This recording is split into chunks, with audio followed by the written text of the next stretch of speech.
When you look up at the night sky, you're not just seeing stars twinkling in the present moment.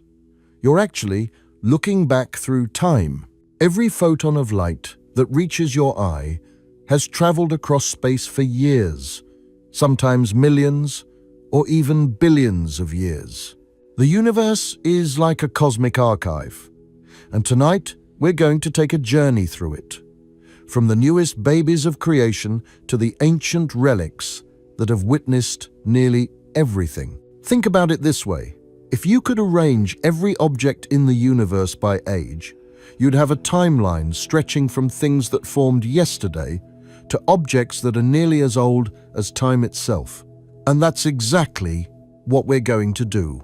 We're going to travel through cosmic time, meeting the youngest stars, the middle-aged galaxies, and finally, the oldest structures we can possibly detect. This concept of looking back in time isn't just a metaphor. It's literally what happens when we observe the universe. Light travels at a fixed speed, about 186,000 miles per second. That's fast, incredibly fast, but space is so vast that even at that speed, light takes time to travel from one place to another. The light from the sun takes about 8 minutes to reach Earth. The light from the nearest star after the sun, Proxima Centauri, takes 4.2 years.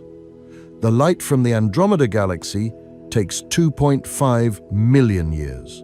So when you look at the sun, you're seeing it as it was 8 minutes ago. When you look at Proxima Centauri, you're seeing it as it was 4 years ago.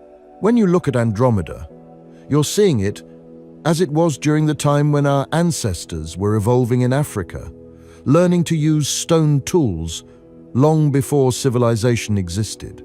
This means the universe is its own history book. The farther away we look, the farther back in time we see. And if we look far enough, we can see all the way back to the beginning, to the cosmic microwave background radiation that filled space just 380,000 years after the Big Bang. This isn't going to be a quick tour. We're settling in for the long journey, because the story of cosmic time deserves patience. We're going to understand not just what these objects are, but how we know their ages, why they matter, and what they tell us about the universe's incredible story.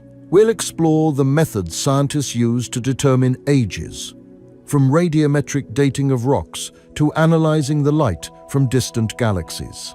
We'll understand how each discovery fits into the larger picture of cosmic evolution. Throughout this journey, we'll encounter objects and phenomena that challenge our intuition. We'll meet stars so old they formed when the universe was still in its infancy. We'll discover black holes so massive they shouldn't exist according to our current understanding. We'll look at light that has been traveling toward us since before the Earth existed, before the sun formed, before even the Milky Way galaxy took its current shape. So get comfortable. Dim the lights if you want.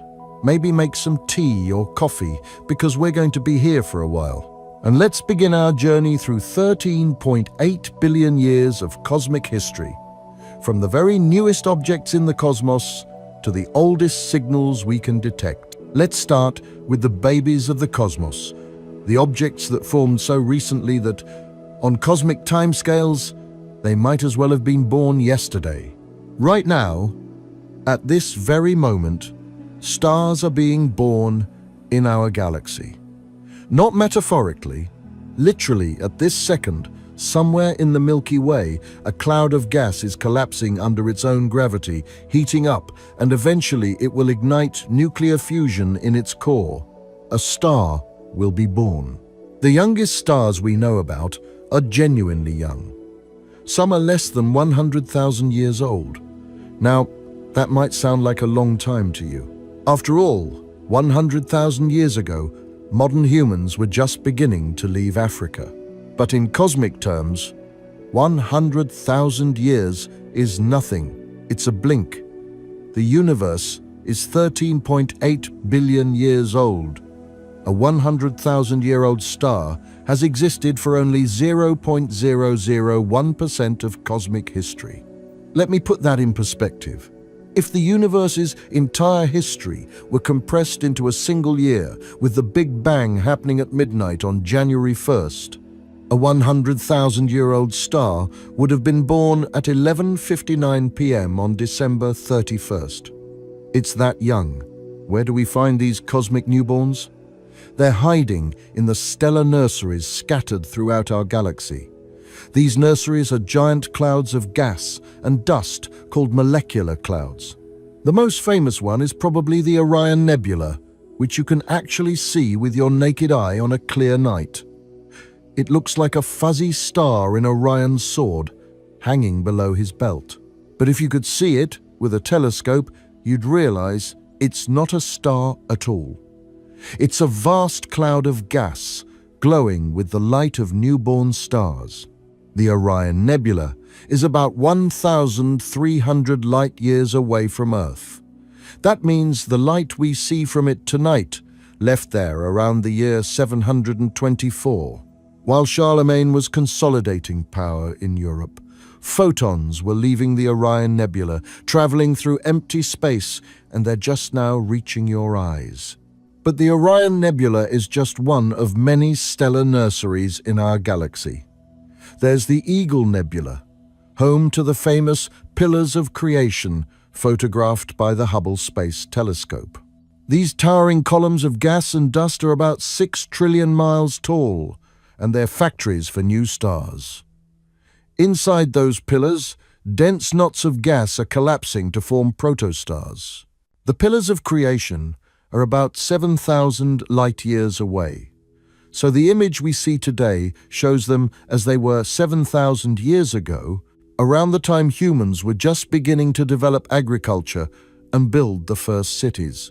There's also the Carina Nebula, one of the largest star-forming regions in our galaxy, located about 7,500 light-years away in the southern sky. It's home to some of the most massive stars known, including Eta Carinae, a star system so massive and unstable that it could explode as a supernova at any moment. Well, any moment on cosmic timescales. It might have already exploded, and we just haven't seen the light yet. Or it might explode tomorrow. Or it might last another 1,000 years. We don't know. Inside that nebula, stars are forming right now. Well, they were forming 1,300 years ago, which is what we're seeing. The process is actually quite violent. You have these enormous clouds of hydrogen gas mixed with dust floating in space. Most of the time, these clouds are just drifting along, not doing much. But sometimes, something disturbs them. Maybe a nearby star explodes as a supernova, sending a shockwave through the cloud. Maybe two galaxies collide, compressing the gas. Or maybe the cloud just gets massive enough that its own gravity starts to win. These molecular clouds are incredibly cold, usually only about -440 degrees Fahrenheit, just 20 degrees above absolute zero. They're also incredibly diffuse. If you were standing inside a molecular cloud, you probably wouldn't even notice. There might be a few thousand atoms per cubic centimeter, which sounds like a lot until you realize that air on Earth has about 10 to the 19th power atoms per cubic centimeter. That's 10 million trillion atoms. A molecular cloud is a vacuum by Earth standards, but it's dense by the standards of interstellar space. The clouds are massive, though. A typical molecular cloud might contain enough matter to make anywhere from a few hundred to a few million stars. The largest molecular clouds in our galaxy contain enough gas to make tens of millions of sun-like stars. They're the largest structures in the galaxy, apart from the spiral arms themselves. When that happens, the cloud begins to collapse. And here's where it gets interesting. As the cloud collapses, it fragments. It doesn't collapse into one giant ball. Instead, it breaks up into hundreds or thousands of smaller clumps, each one collapsing independently. Each clump will become a star. This fragmentation happens because of instabilities in the gas.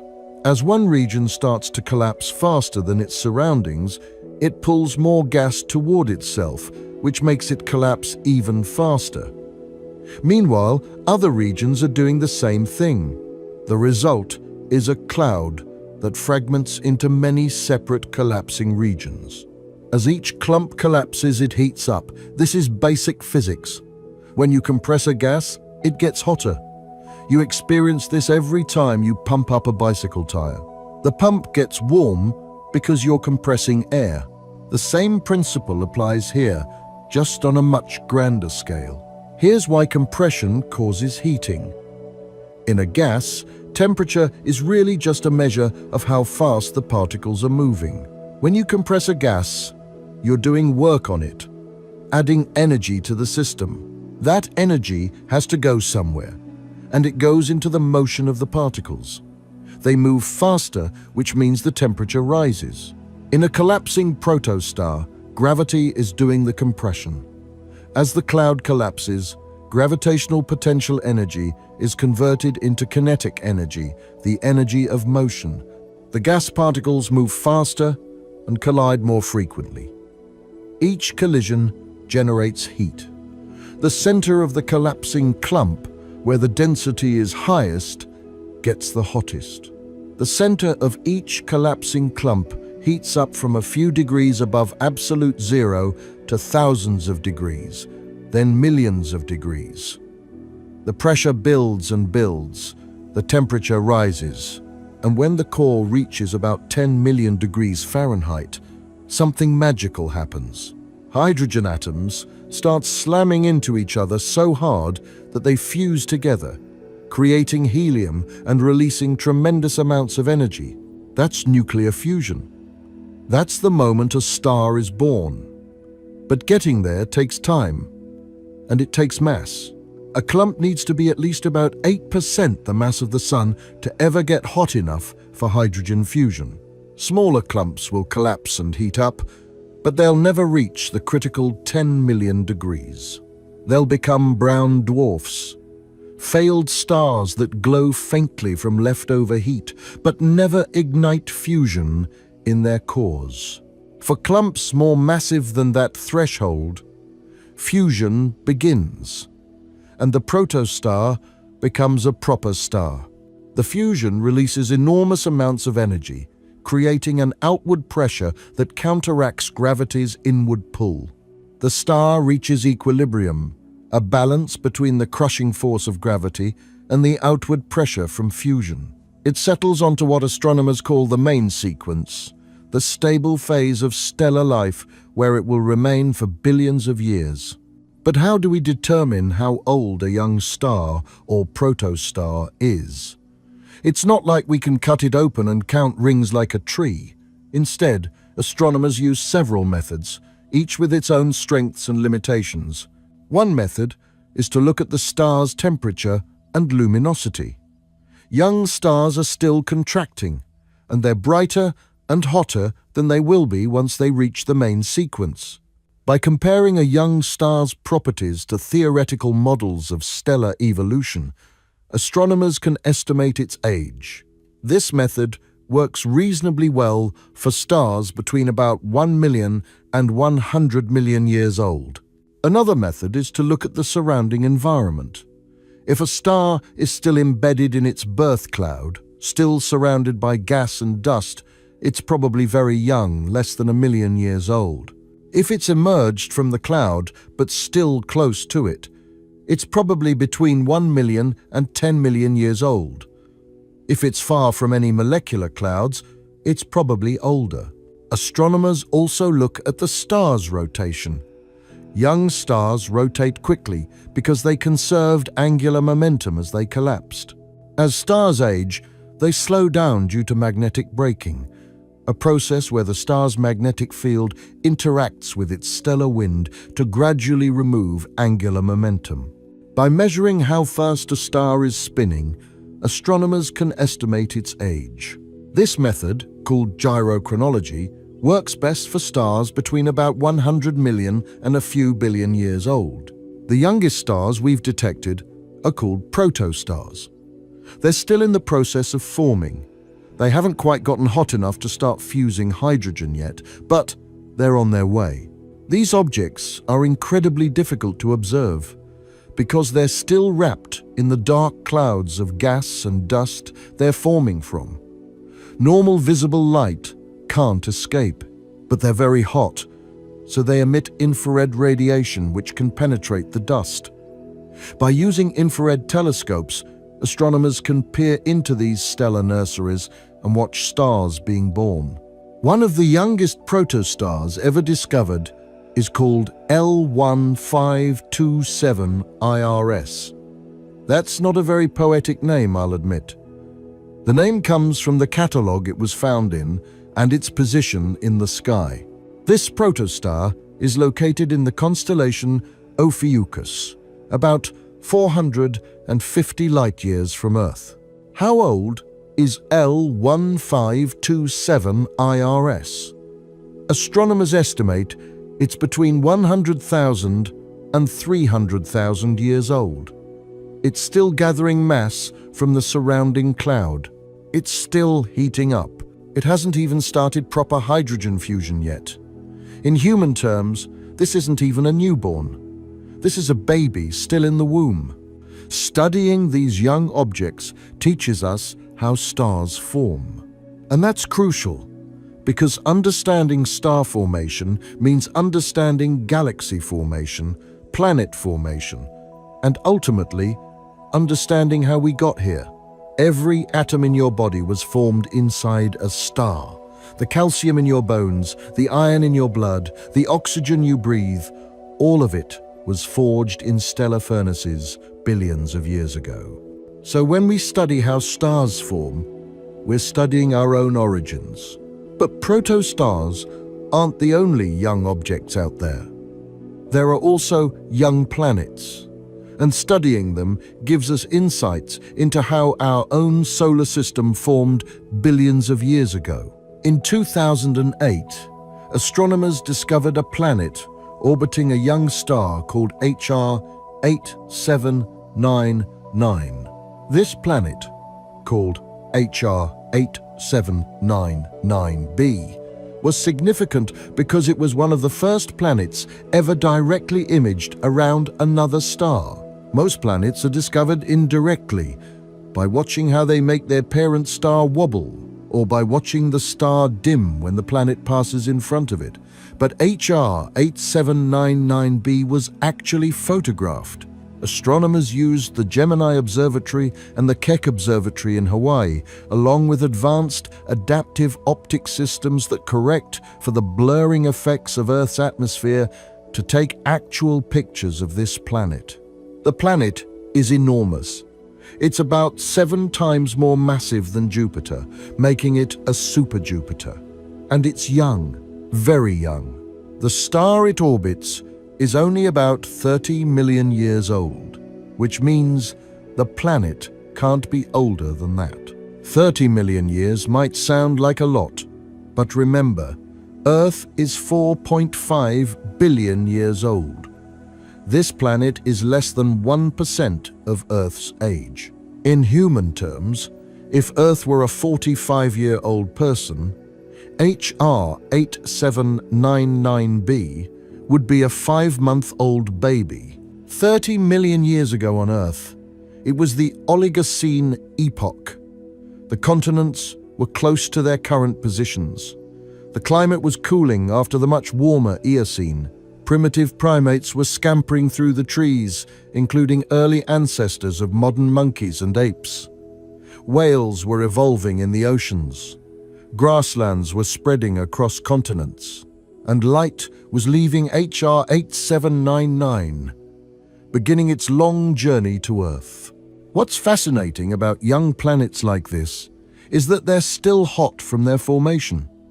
When a planet forms, the process generates tremendous heat. All those rocks and dust particles slamming together, the gravitational energy being converted to heat, it makes the newly formed planet glow. Jupiter and Saturn still have heat left over from their formation 4.5 billion years ago. They actually radiate more heat into space than they receive from our space. Jupiter's interior is still gradually contracting and releasing gravitational energy, keeping the planet warmer than it would be from sunlight alone. But HR 8799b is much hotter. It's glowing brightly in the infrared, with a temperature of about 1,600 degrees Fahrenheit. It's still cooling down from the violence of its birth. In a sense, this planet is still an infant, still running a fever from the trauma of being born. The process of planet formation is complex and took scientists many years to understand. It begins with a protoplanetary disk, a flat disk of gas and dust surrounding a newly formed star. This disk is left over from the star formation process. When the cloud collapses to form a star, conservation of angular momentum causes it to spin faster and flatten into a disk. Most of the mass falls into the center to form the star, but a small fraction, about 1%, remains in the disk. In this disk, dust particles collide and stick together. This is the first stage of planet formation, and it happens relatively quickly, in just a few thousand years. The dust grains are tiny, only about a micrometer across, roughly the size of smoke particles. When they collide at low speeds, electrostatic forces cause them to stick together. Over time, these dust grains grow into larger aggregates, then pebbles, then rocks. Once the rocks are about a mile across, gravity becomes important. These mile-sized rocks, called planetesimals, have enough gravity to attract nearby material. They grow faster and faster, sweeping up everything in their orbital path. The largest planetesimals become planetary embryos, objects the size of the Moon or Mars. Finally, the planetary embryos collide and merge, forming full-sized planets. This final stage is violent and chaotic. Giant impacts reshape the growing planets. Earth itself experienced a massive collision with a Mars-sized object called Theia, which created the Moon. The entire process, from dust grains to full-sized planets, takes about 10 million to 100 million years.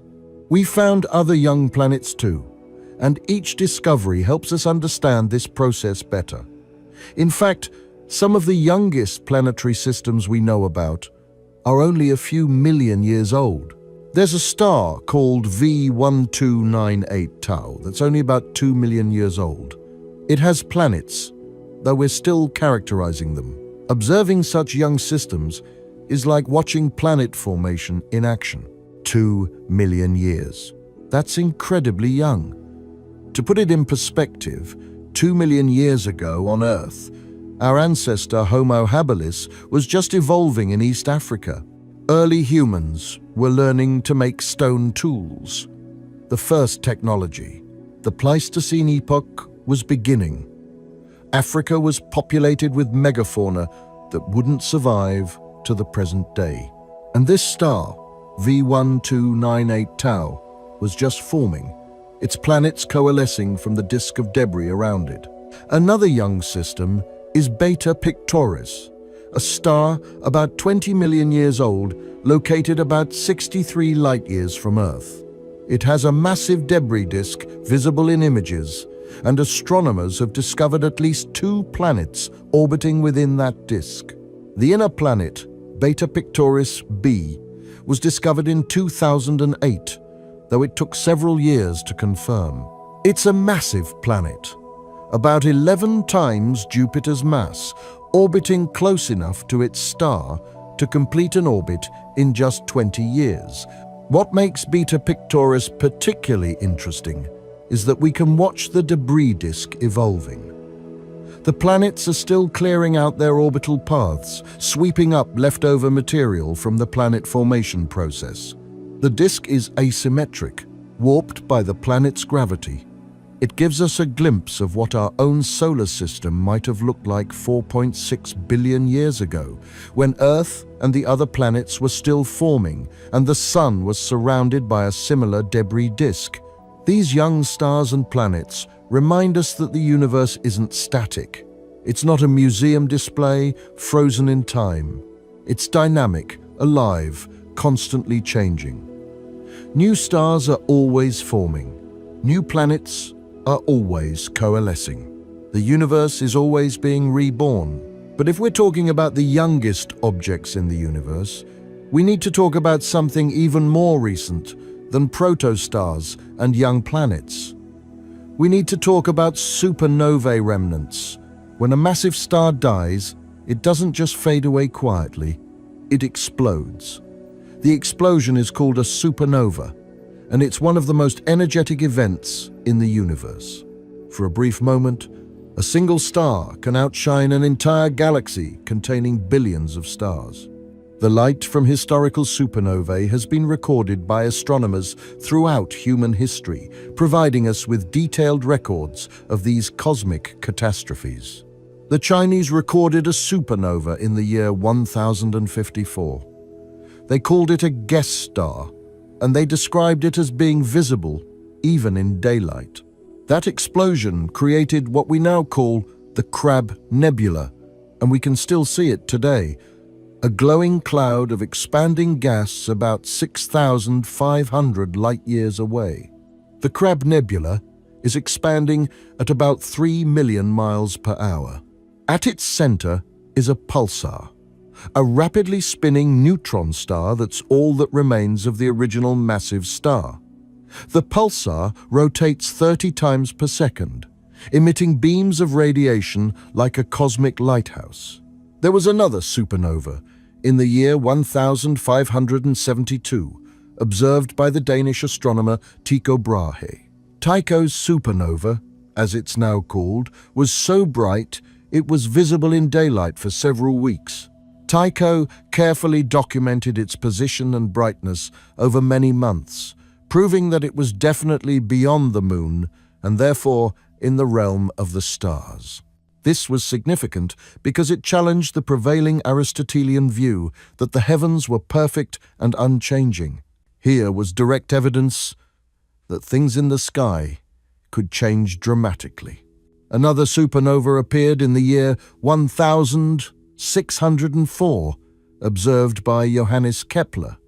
This was the last supernova seen in our galaxy with the naked eye. Since then, despite our much better telescopes and observing capabilities, we haven't seen another supernova in the Milky Way. Statistically, we're overdue. Supernovae should occur in a galaxy like ours about once every 50 to 100 years. It's been over 400 years since Kepler's supernova. The next one could happen tomorrow, or it could happen in 50 years. We simply don't know. But I want to talk about the absolute youngest supernova remnant we know about in our galaxy. And for that, we need to talk about Cassiopeia A. Cassiopeia A is the remnant of a star that exploded approximately 340 years ago, around the year 1680. Now, you might be wondering why no one recorded it. A supernova should be incredibly bright, visible even in daylight. But here's the interesting thing. Cassiopeia A is about 11,000 light-years away, and between us and it, there's a lot of dust. The dust absorbed most of the light from the supernova. So while the explosion was actually happening around 11,000 years ago, the light reached Earth around 1680, but it was dimmed so much by dust that apparently no one noticed it. Or if they did, they didn't write it down.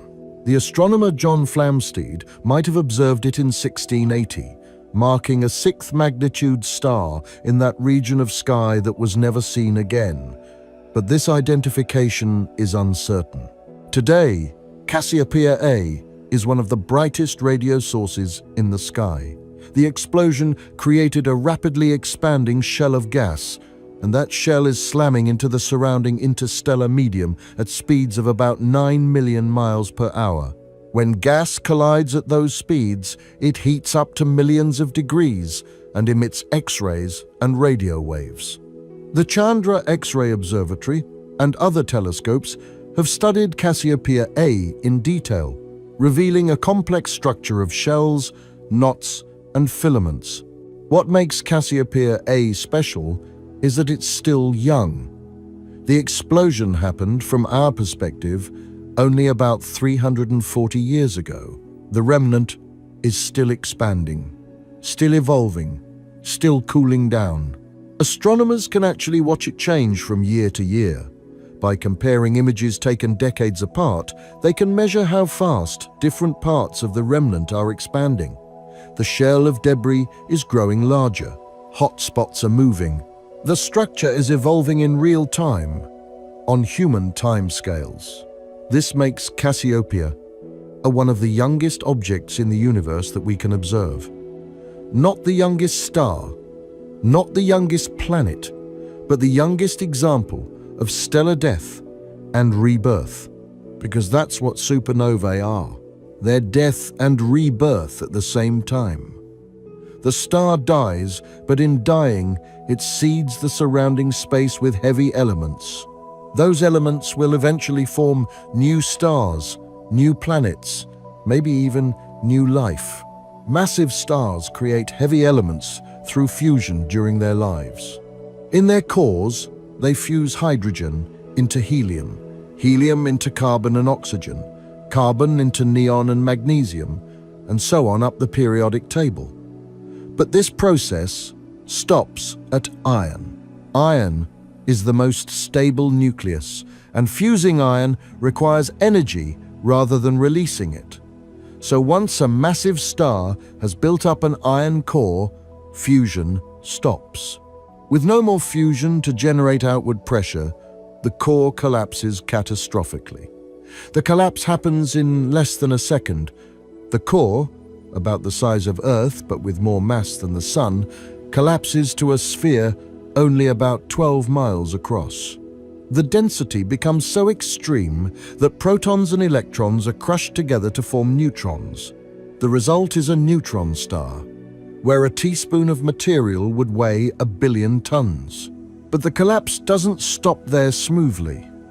When the core reaches nuclear density, it suddenly stiffens and the collapse halts. The infalling material bounces off the newly formed neutron star, creating a shockwave that propagates outward through the star. This shockwave rips through the star's outer layers, heating them to billions of degrees.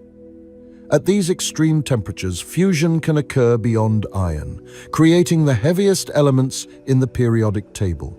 Gold, platinum, uranium, all the elements heavier than iron, are created in supernova explosions. The shockwave blasts the star's outer layers into space at speeds of millions of miles per hour. The explosion releases more energy in a few seconds than the Sun will emit in its entire 10 billion-year lifetime. That's the supernova we see, and the expanding debris becomes the supernova remnant. There's an even younger supernova remnant actually, one that we watched form in real time within recent human memory. In February of 1987, a previously unremarkable star in a nearby dwarf galaxy called the Large Magellanic Cloud suddenly exploded. This became known as SN 1987A, and it was the closest supernova observed since 1687, 300 years earlier, long before the invention of modern telescopes. The discovery happened on February 23, 1987. Ian Shelton, a Canadian astronomer working at the Las Campanas Observatory in Chile, was developing photographic plates from the previous night's observations when he noticed a bright star that hadn't been there before. He rushed outside to look at the sky and saw it with his naked eye, a 5th magnitude star where none had existed the night before. Almost simultaneously, astronomers in New Zealand and Australia also noticed the new star. Within hours, telescopes around the southern hemisphere were pointed at it. SN 1987A was visible to the naked eye from the southern hemisphere. Anyone in Australia, South America, or Africa could walk outside on a clear night and see it, a star that had appeared seemingly out of nowhere. At its peak, it reached magnitude 3, easily visible even from light-polluted cities. Astronomers around the world studied it intensely. For the first time in the modern era, we could watch a supernova evolve with sophisticated instruments, from the initial explosion through the gradual fading months later. This supernova was scientifically invaluable. We learned an enormous amount from it. For the first time, we detected neutrinos from a supernova. Neutrinos are nearly massless particles that barely interact with matter. Trillions of them pass through your body every second from the sun, and you never notice. But a supernova produces such an enormous flood of neutrinos that a few can be detected even from halfway across the universe. On February 23, 1987, several neutrino detectors around the world recorded a brief burst of neutrinos lasting just a few seconds. This detection confirmed our theoretical understanding of what happens in a supernova's core. The neutrinos were produced when the star's core collapsed to form a neutron star, and they arrived at Earth about 3 hours before the light did. That's because the neutrinos were produced in the core collapse, while the light was only produced when the shock wave reached the star's surface hours later. Today, more than 37 years after the explosion, the remnant of SN 1987A is still there, still evolving. Astronomers continue to monitor it with the Hubble Space Telescope and other instruments. We're watching as the expanding shell of debris slams into material that the star shed before it exploded. The collision creates bright spots that move and change over the years. It's an unprecedented opportunity to study a supernova remnant from its very beginning. The Large Magellanic Cloud is about 160,000 light-years away. So, the explosion actually happened 160,000 years ago, during the time when early Homo sapiens was spreading across Africa and beginning to develop language and culture. But from our perspective, watching the light arrive in 1987, we're seeing one of the youngest cosmic events observable in real time. At only 37 years old now, SN 1987A is younger than many people reading this description. These are the babies of the universe. Protostars less than a few 100,000 years old, still gathering mass from their birth clouds. Planets only a few million years old, still glowing with formation heat. Supernova remnants a few hundred or a few decades old, still expanding rapidly into surrounding space. They represent the cutting edge of cosmic creation, the newest additions to the universe's vast inventory of objects. But now, let's start moving backward through time. Let's leave the nurseries behind and visit some slightly older objects. Let's talk about our own sun and solar system, which, at 4.6 billion years old, are thoroughly middle-aged by cosmic standards. If stellar lifetimes are analogous to human lifetimes, the Sun is in its 40s, a mature, stable star with plenty of life, left but past the exuberance of youth. Our Sun is a perfectly ordinary star. That's not an insult, it's actually quite remarkable. Out of the hundreds of billions of stars in the Milky Way galaxy, our Sun is right in the middle of the pack. Not too big, not too small, not too hot, not too cold, not too young, not too old. Astronomers classify it as a G-type main sequence star, sometimes called a yellow dwarf, though it's actually white when viewed from space. It only appears yellow from Earth's surface because our atmosphere scatters blue light. The Sun formed about 4.6 billion years ago. We know this with remarkable precision, and the way we know it is fascinating. We can't directly measure the Sun's age, but we can measure the age of the solar system by looking at meteorites. Meteorites are rocks that fall from space and land on Earth. Most of them are fragments of asteroids, and asteroids are leftover debris from the formation of the solar system. They're the building blocks that never got incorporated into planets. When a molecular cloud collapsed 4.6 billion years ago, to form the sun and planets. Not everything ended up in the planets. About 99% of the mass went into the sun, and most of the remaining 1% formed the planets. But a small fraction stayed as asteroids and comets, primitive rocks that have remained essentially unchanged since the solar system's birth. So when we date a meteorite, we're dating the solar system itself. Scientists date rocks using radiometric dating. This technique measures the ratio of radioactive elements to their decay products. For example, uranium slowly decays into lead over billions of years. Uranium comes in several isotopes, but the most common one, uranium-238, has a half-life of about 4.5 billion years. That means if you start with a certain amount of uranium-238, after 4.5 billion years, half of it will have decayed into lead-206. By measuring how much uranium and how much lead are in a rock, and by knowing the rate of decay, you can calculate how old the rock is. But there's a complication. Some lead might have been present when the rock formed, not produced by uranium decay. To account for this, scientists use a clever technique. They measure multiple isotopes of lead and uranium, and by comparing their ratios, they can determine how much lead came from decay versus how much was there originally. The oldest meteorites we've found are called carbonaceous chondrites. These are primitive rocks that have undergone almost no geological processing since they formed. They contain tiny spheres called chondrules, which are droplets of molten rock that formed in the early solar nebula. When scientists date these meteorites using various radioactive isotopes, they consistently get ages around 4.567 billion years. This is the age of the solar system. That's when the sun and planets formed. But let's back up and understand what happened 4.6 billion years ago. There was no star. There was no Earth.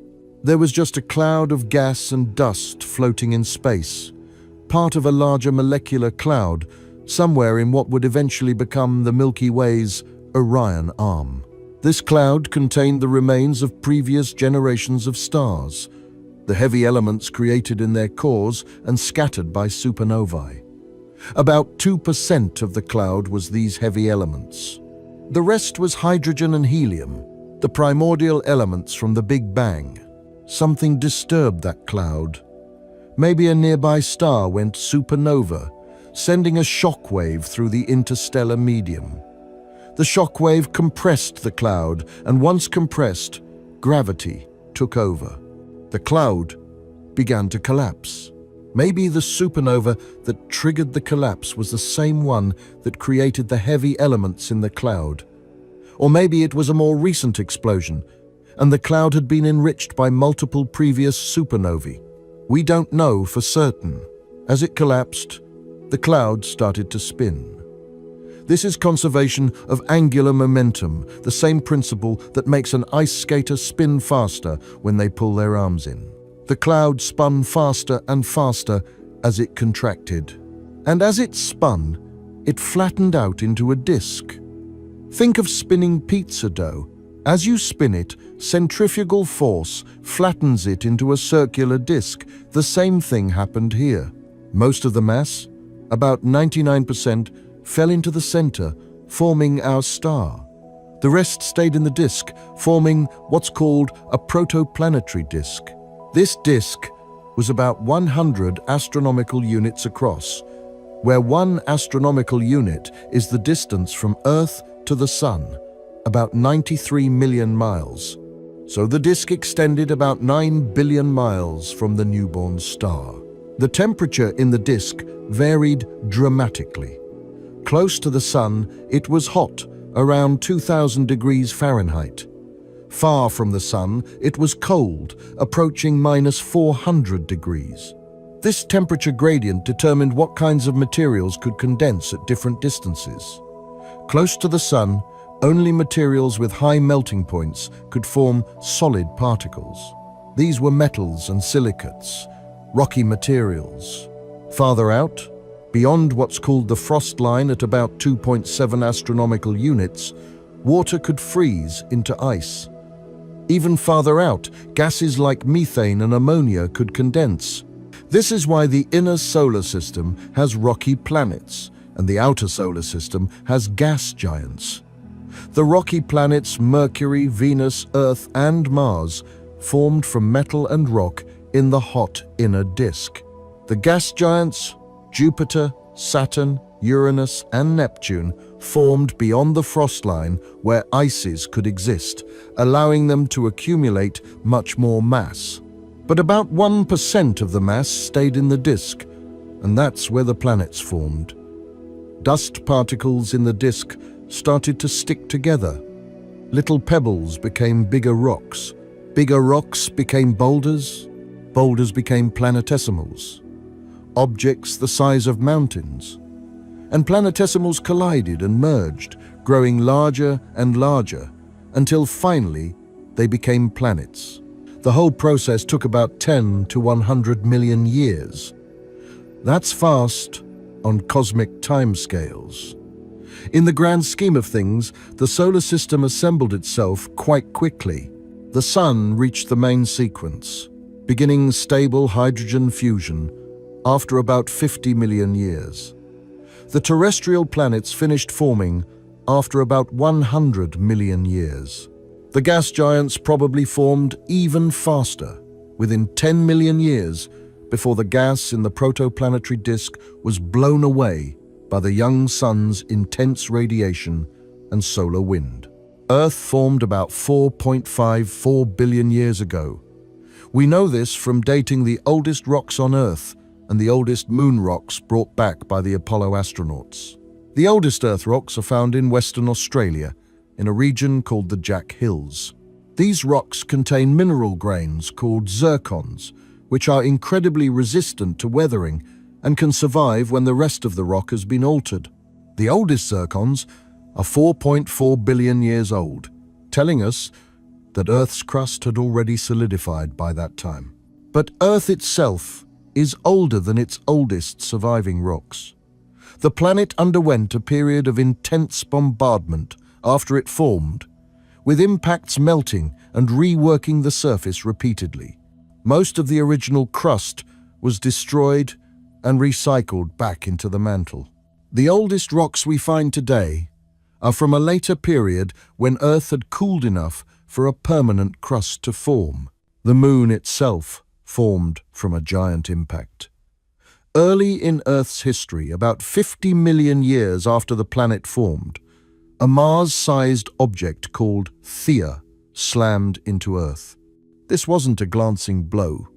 It was a direct, catastrophic collision.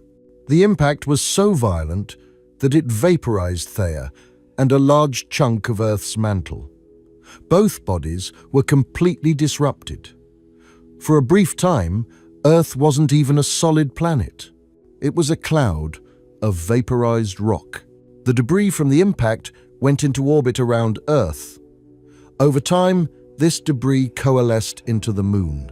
Computer simulations of this giant impact can reproduce many of the Moon's properties: its size, its orbit, its composition. The Moon is made of the same material as Earth's mantle, because it formed from mantle material blasted into space by the collision. That happened about 4.5 billion years ago, give or take 50 million years. So the Moon is roughly the same age as Earth.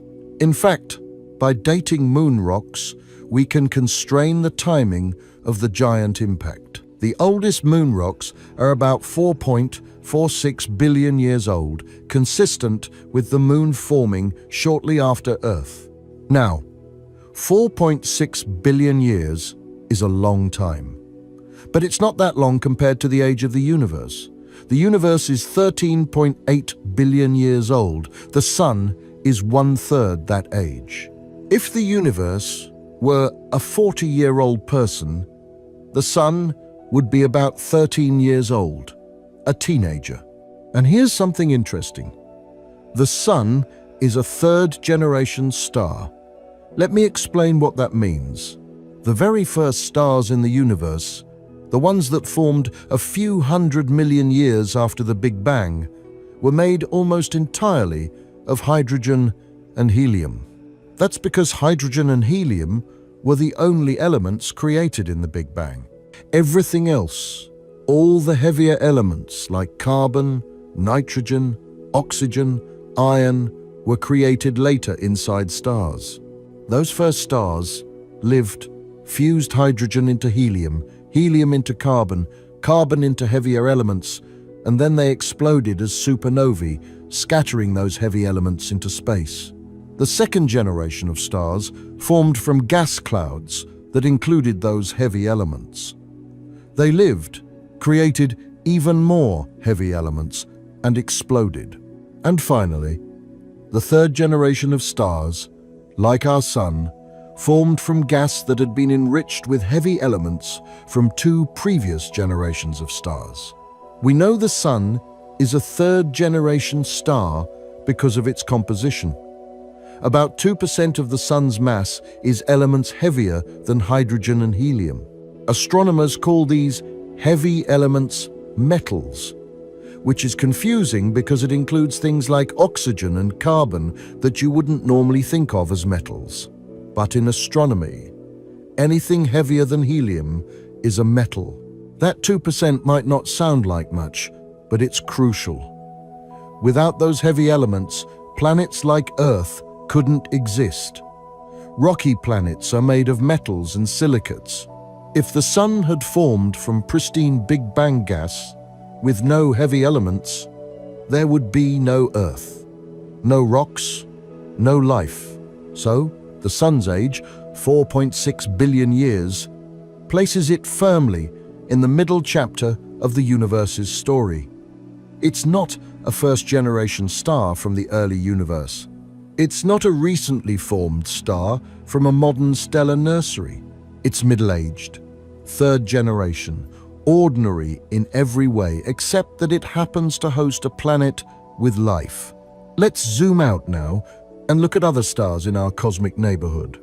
The Milky Way contains stars of all ages. Some are younger than our star, some are older. The mix tells us about the galaxy's history. Most of the stars you can see with your naked eye are actually younger than to a star. That's not because young stars are more common, it's because young stars are often more luminous. They burn brighter. So even though they're farther away, we can see them. Take Sirius, the brightest star in the night sky. Sirius is actually a binary system, two stars orbiting each other. The main star, Sirius A, is only about 240 million years old. That's quite young. 240 million years ago on Earth, it was the Triassic period. Dinosaurs were just beginning to evolve. The supercontinent Pangaea was starting to break apart. Sirius is 8.6 light-years away, which makes it one of our nearest neighbors, and it's a young neighbor, still in its energetic youth, burning through its hydrogen fuel at a prodigious rate. On the other hand, some nearby stars are much older. Captain's star, named after the Dutch astronomer who discovered its high speed through space, is about 11 billion years old. That's more than twice the age of our star. Captain's star formed when the universe was less than 3 billion years old, in the very early days of galaxy formation. Captain's star is only about 13 light-years away. So we have this interesting situation where we're sandwiched between very young stars and very ancient ones. The Milky Way is a multi-generational neighborhood, with stars from different epochs all mixed together. But as we move through this journey from young to old, we should probably take a moment to appreciate the Sun's future, because it tells us something about stellar evolution. The Sun is currently in what astronomers call the main sequence. That's the stable phase of a star's life, when it's fusing hydrogen into helium in its core. The Sun has been doing this for 4.6 billion years, and it will continue for another 5 billion years or so, then things will change dramatically. When the sun runs out of hydrogen in its core, the core will start to collapse and heat up. The extra heat will cause the outer layers to expand enormously. The sun will become a red giant, swelling up to perhaps the orbit of Mars. It will engulf Mercury and Venus. Earth might survive, or it might not. But even if Earth survives, it won't be habitable. The heat will boil away the oceans and scorch the surface. This will happen in about 5 billion years. Then, after another billion years or so, the sun will shed its outer layers, creating a beautiful planetary nebula, and the core will collapse into a white dwarf, a dense ember about the size of Earth, but with half the sun's current mass. The white dwarf will slowly cool over trillions of years, eventually becoming a black dwarf, a cold, dark sphere of degenerate matter floating through space.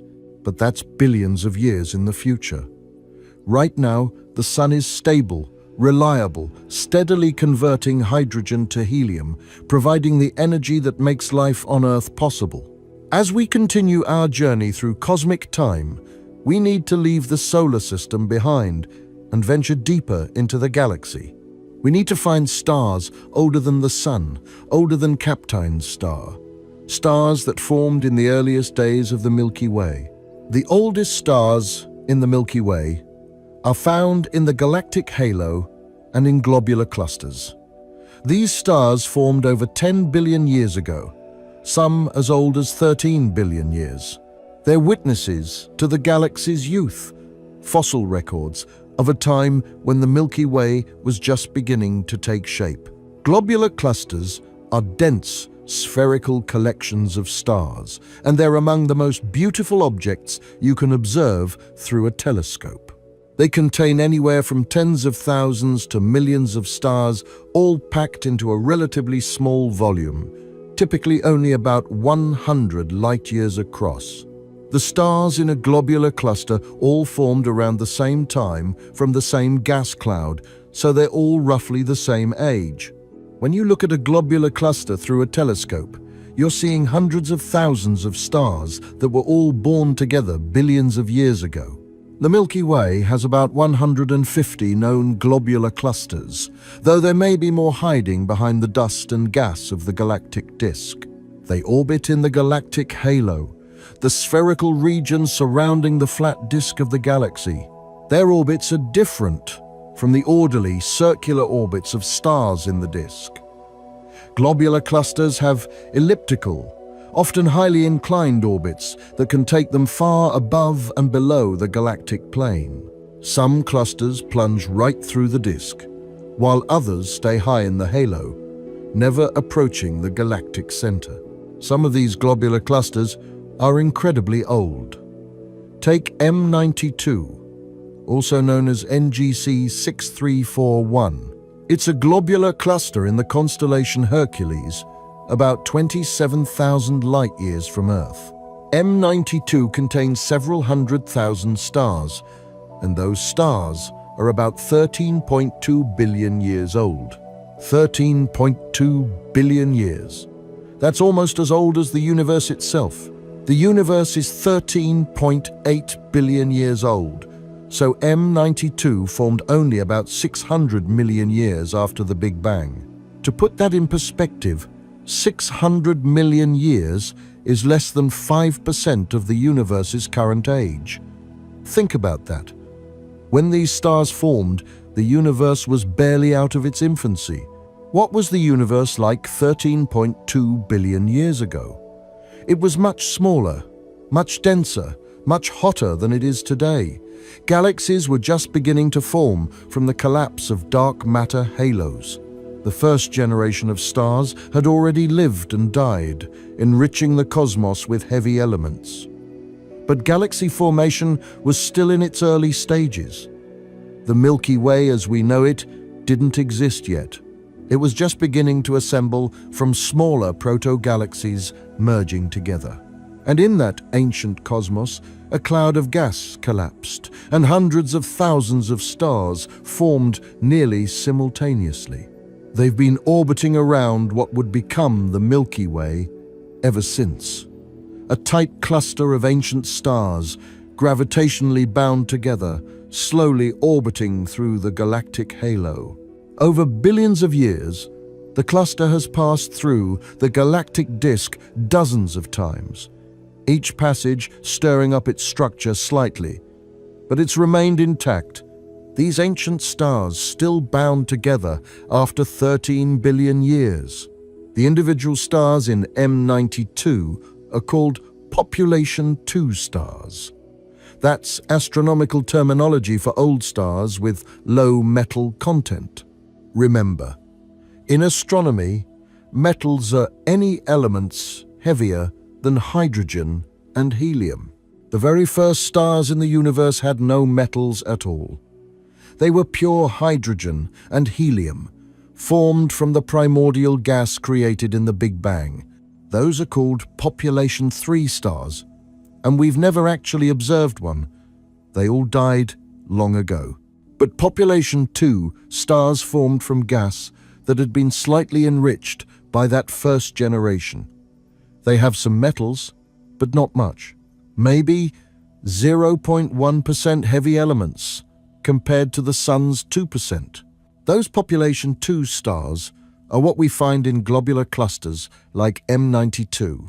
Their low metal content is a signature of their ancient origins, formed from gas that had only been slightly processed by previous stellar generations. These ancient stars are different from the Sun in other ways too. They're smaller, dimmer, and cooler. The brightest stars in M92 are red giants, stars that have exhausted the hydrogen in their cores and expanded to hundreds of times their original size. But most of the stars are red dwarfs, small cool stars with masses less than half the Sun's mass. And here's what's remarkable. Those red dwarfs are still alive after 13 billion years. They're still fusing hydrogen into helium in their cores. They'll continue to do so for tens of billions of years more, possibly even hundreds of billions of years. That's because small stars burn their fuel very slowly. A red dwarf, with 1/10 the Sun's mass, will live for several trillion years, far longer than the current age of the universe. So some of the stars in M92 will still be shining long after the Sun has died. The Sun will exhaust its hydrogen in about 5 billion years, expand into a red giant, and eventually shed its outer layers to become a white dwarf. But the smallest stars in M92 will still be on the main sequence, steadily fusing hydrogen, barely changed from how they are today. Think about that for a moment. These stars have been burning for 13.2 billion years. They existed before the Earth, before the solar system, before the Milky Way's spiral arms formed. They've witnessed nearly the entire history of the universe, and they'll continue burning for billions of years to come, outlasting almost every other star in existence. Other globular clusters in the Milky Way are similarly ancient. M15, M30, NGC 6752 all contain stars over 12 billion years old. By studying these clusters, astronomers can learn about the early universe, about the first episodes of star formation, about the chemical composition of gas in the early cosmos. We can also study individual ancient stars scattered through the galaxy. These are stars that might have formed in globular clusters that have since been disrupted, or they might have formed in small dwarf galaxies that merged with the Milky Way billions of years ago. Finding and studying these stars is like doing archaeology, piecing together the Milky Way's formation history from the ancient relics that survive to the present day. But even these ancient globular clusters aren't the oldest stars we've found. There are individual stars scattered through the Milky Way that are even older, stars that have survived since the very earliest days of galaxy formation. One of the most famous is HD 140283, affectionately nicknamed the Methuselah Star, after the biblical figure who lived 969 years. That's not a very memorable scientific name, but this star is remarkable. It's located about 190 light-years from Earth, in the constellation Libra, and it's about 13.5 billion years old.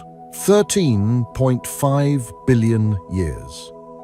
That's only 300 million years younger than the universe itself. When this star formed, the universe was still in its infancy, barely emerging from the cosmic dark ages when the first stars and galaxies were just beginning to light up the cosmos. HD 140283 is called a population 2 star, like those in globular clusters. But what makes it special is its extremely low metal content. It has about 1/1,000,000th the metal content of our star. Let me repeat that. 1/1,000,000th. That's an almost incomprehensibly small amount. It means this star formed from gas that had barely been enriched by previous stars. It's almost a population 3 star, almost first generation, but not quite. The fact that it has any metals at all tells us there must have been at least one previous generation of stars that lived, created heavy elements through fusion, and then died, scattering those elements into space. HD 140283 formed from gas that included a tiny amount of that enriched material. It's a second-generation star, but barely. It's one of the oldest stars we've ever found. Astronomers discovered HD 140283 in 2007, but they didn't realize how old it was at first. The star had been catalogued years earlier as part of a survey of nearby stars, but no one had analyzed its composition in detail. It took careful spectroscopic analysis to measure its metal content and determine its age. Spectroscopy is one of the most powerful tools in astronomy. It involves splitting a star's light into its component colors, like a prism splitting sunlight into a rainbow.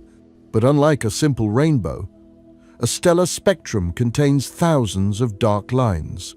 These are absorption lines, places where atoms in the star's atmosphere have absorbed specific wavelengths of light. Each element produces its own unique pattern of absorption lines, like a fingerprint. By studying these lines, astronomers can determine what elements are present in the star and in what quantities. When astronomers analyzed the spectrum of HD 140283, they found almost no metal absorption lines. The hydrogen and helium lines were strong, as expected, but the lines from heavier elements were incredibly weak. This indicated an extremely low metal content, which in turn indicated an extremely old age. Stars with low metal content formed from gas that hadn't been enriched much by previous generations, which means they formed early in cosmic history. But determining the exact age required sophisticated stellar models. Astronomers used computer simulations that track how stars evolve over time, how their temperature and brightness change as they age, how their chemical composition affects their evolution. By comparing HD 140283's observed properties to these models, they estimated its age at 13.5 billion years, plus or minus a few hundred million years.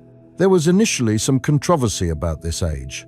13.5 billion years is very close to the age of the universe itself, 13.8 billion years.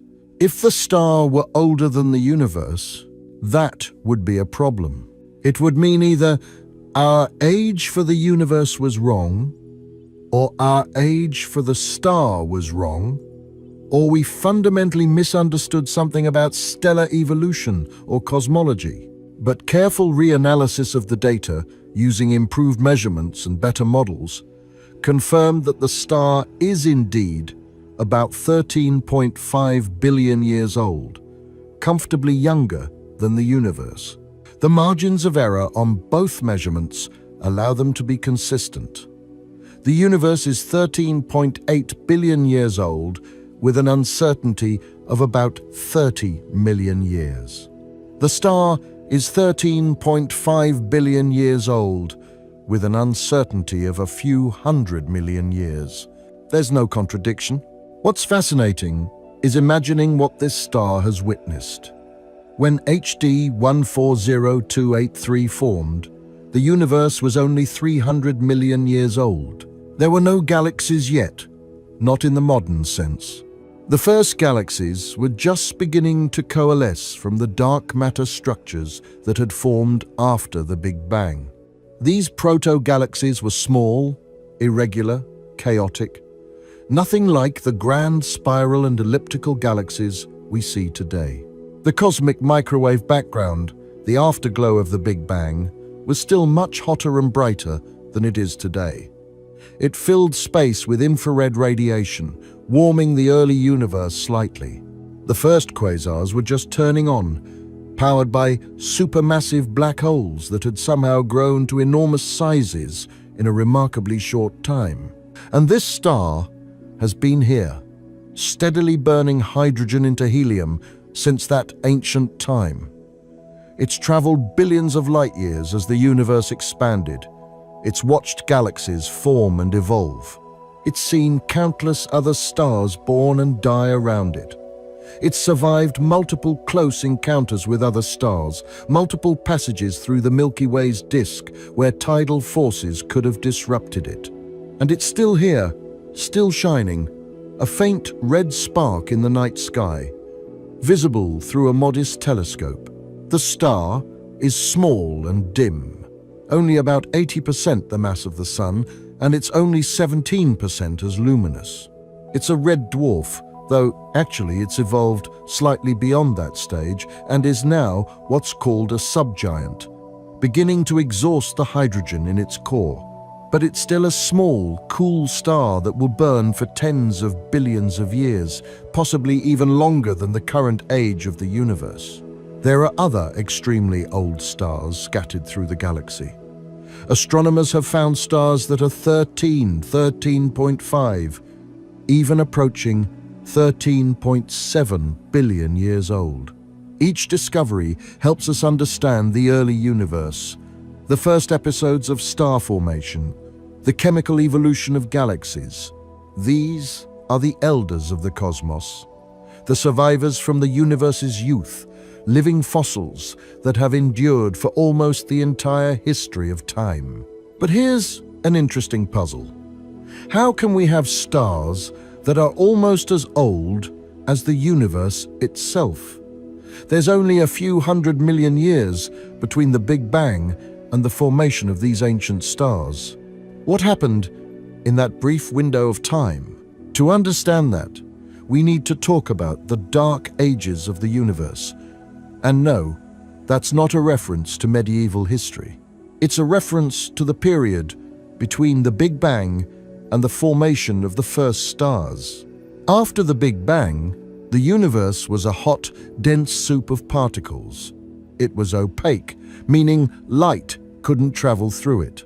Photons would be absorbed and re-emitted constantly, unable to move freely. But as the universe expanded, it cooled. About 380,000 years after the Big Bang, it cooled enough that electrons combined with protons to form neutral hydrogen atoms. This moment is called recombination, and it marked the moment when the universe became transparent. Photons could finally travel freely. Those photons are still traveling today. We detect them as the cosmic microwave background, the afterglow of the Big Bang. We'll talk more about that later, because it's one of the oldest things we can observe. But after recombination, the universe entered the Dark Ages. This is a period lasting from about 380,000 years after the Big Bang to about 150 million years after the Big Bang. During this time, the universe was filled with neutral hydrogen gas, but there were no stars yet. No galaxies, no light sources, just dark clouds of hydrogen floating in expanding space. Eventually, though, gravity started to do its work. Small density fluctuations in the hydrogen gas, fluctuations that had been imprinted during inflation in the first fraction of a second after the Big Bang, started to grow. Denser regions attracted more matter. Over millions of years, these regions grew denser and denser. Eventually, the first stars ignited. These are the population 3 stars we talked about earlier, the ones made of pure hydrogen and helium. They formed about 150 to 200 million years after the Big Bang. These first stars were different from modern stars. Without any metals in their composition, they could grow much larger. Some of them might have been hundreds of times more massive than our star, and they burned hot and fast. A star, hundreds of times the sun's mass, might live for only a few million years before exploding as a supernova. Those explosions enriched the surrounding space with heavy elements, the first metals in the universe. And from that enriched gas, the second generation of stars formed, population 2 stars, like those we find in ancient globular clusters and old stars like HD 140283. We've never actually observed a population 3 star. They all died billions of years ago, but astronomers are actively searching for them using the most powerful telescopes we have. The James Webb Space Telescope, launched in December of 2021, is designed to look at the very distant, very early universe, and one of its goals is to detect the first galaxies and possibly even the first stars. Distance and time are linked in astronomy. When we look at a galaxy 1 billion light years away, we're seeing it as it was 1 billion years ago. The light we see left that galaxy 1 billion years ago and has been traveling toward us ever since. So if we want to see the early universe, we need to look at very distant objects. The James Webb Space Telescope has already found some of the most distant galaxies ever observed, galaxies that existed when the universe was only a few 100 million years old. These galaxies contain population 2 stars, second-generation stars formed from gas enriched by the first stars. But we haven't found population 3 stars yet. They might be out there, in even more distant, even earlier galaxies. Or they might be impossible to detect with current technology because they're so far away, their light so redshifted and faint. But even if we never directly observe a population 3 star, we know they existed. We see their legacy in the composition of population 2 stars.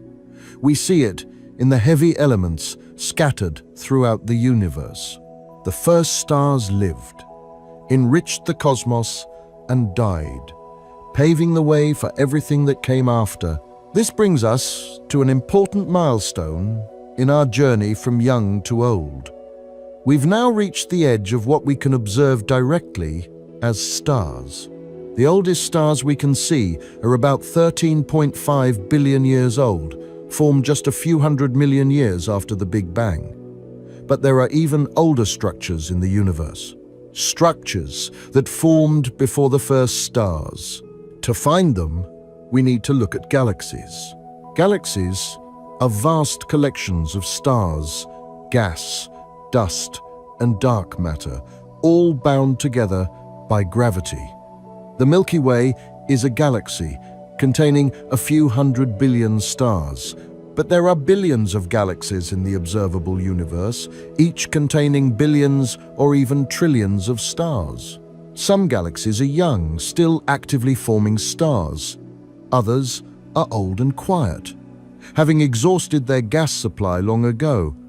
And a few are incredibly ancient, formed when the universe was still in its infancy. The oldest galaxies we've discovered are truly ancient. They existed when the universe was less than 500 million years old. That's only about 3.5% of the universe's current age. In July of 2023, astronomers using the James Webb Space Telescope announced the discovery of a galaxy called JADE SGS Z13-0. The name is a mouthful, but what matters is its age. This galaxy existed when the universe was only about 330 million years old. 330 million years after the Big Bang. That's incredibly early. Think about what that means. The universe had just emerged from the Dark Ages. The first stars had only recently formed, and already galaxies were assembling. JADESGS Z13-0 is about 13.5 billion light-years away. That's a mind-boggling distance.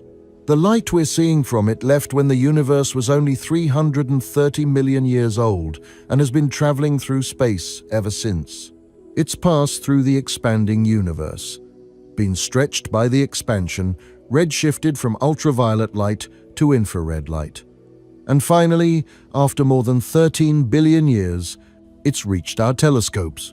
What does JADESGS-Z13-0 look like?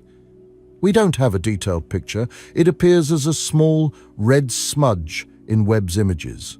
Red because its light has been redshifted so much by the universe's expansion. But even from that small smudge, we can learn a lot. We can measure the galaxy's distance using redshift. Redshift is the stretching of light waves caused by the expansion of space. The more space has expanded between the galaxy and us, the more redshifted the light is. By measuring the redshift, we can calculate how far away the galaxy is and when the light was emitted. We can also measure the galaxy's properties. JADESGS-Z13-0 is small, only a few 100 million times the mass of the Sun in stars. That's tiny compared to the Milky Way, which is hundreds of billions of solar masses. But remember, this galaxy is very young. It's still forming. Over the next billions of years, it would have grown much larger, merging with other galaxies, accumulating more mass, possibly becoming a massive galaxy like the Milky Way. Or maybe it didn't survive. Maybe it was torn apart in a merger. Maybe it merged with other galaxies and lost its identity. We can't know because we're seeing it as it was 13.5 billion years ago. Its light is only just now reaching us.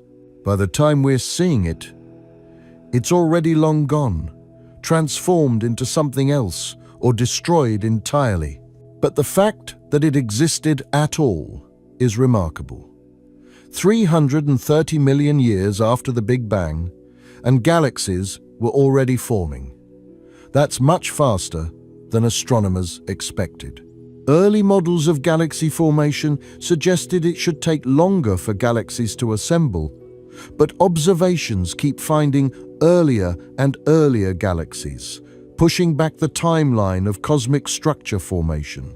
Another incredibly ancient galaxy is GNZ11. This galaxy was discovered in 2016 using the Hubble Space Telescope and later studied in more detail by James Webb. GNZ11 existed when the universe was about 400 million years old. What makes GNZ11 interesting is that it's actively forming stars at a furious rate. It's producing new stars at about 20 times the rate of a typical galaxy today. It's also quite bright, which is surprising for such an early galaxy. The brightness suggests it might contain massive stars, possibly even some of the last surviving population 3 stars, though that's still speculative.